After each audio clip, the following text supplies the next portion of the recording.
ఇప్పుడు చాలా బిజీగా హీరోయిన్తో మాట్లాడుతున్నటువంటి మన వెన్నెల కిషోర్ గారిని మాట్లాడవలసిందిగా కోరుకుంటున్నాం. థ్యాంక్ యూ సో మచ్ అండి. నేను చెప్పాలనుకుంది మొత్తం అరవింద్ గారికి చెప్పేశాను. సో అరవింద్ గారి అందరి సైడ్ నుంచి మాట్లాడుతాను. అబ్బా. So first of all thank you అండి. I want to thank Karthik Raju garu. పాపం కన్సిస్టెంట్గా ఆయన అన్ని సినిమాలు పెట్టుకుంటారు. నెక్స్ట్ సినిమాలో కూడా నాది రోల్ ఉందని చెప్పారు. First of all thank you so much sir, really means a lot. And Vidya garu, Riyaz garu, Bhanu garu, thank you so much for the lovely treatment. And thank you so much for the sarvapindi.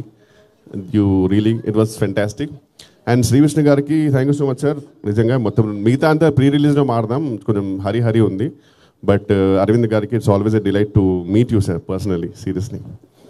And మీ అందరికి తెలుసు మనకి కొన్ని ఈ నగరానికి ఏమైంది అండ్ ఆరెంజ్ ఇలాంటి కొన్ని సినిమాల కల్ట్ ఫాలోయింగ్ ఉంటుంది. వాళ్ళందరూ బయటపడరు, ఓన్లీ ఆ సినిమాలు వచ్చిన మాత్రం కలెక్షన్ పెడుతుంటారు. అలాంటి కల్ట్ ఫాలోయింగ్ ఉన్న హీరోయిన్ కేతిక శర్మ గారు. సో ఆ ఫ్యాన్స్లో నేను కూడా ఒకరిని. అంటే మనం అందరం బయట చెప్పుకోము, వాళ్ళు ఫోటో పెట్టగానే వెంటనే లైక్ చేస్తాం అంతే సీక్రెట్గా. So really it's an honour to work with her. And అలాగే love today Ivana garu, it was really a delight working with her.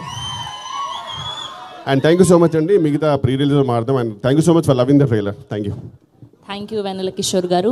Yes, and ఇప్పుడు అరుస్తారు నాకు తెలుసు. సో ఇప్పుడు మాట్లాడబోతుంది ఎవరంటే ఆర్ లవ్ టుడే ఇవానా.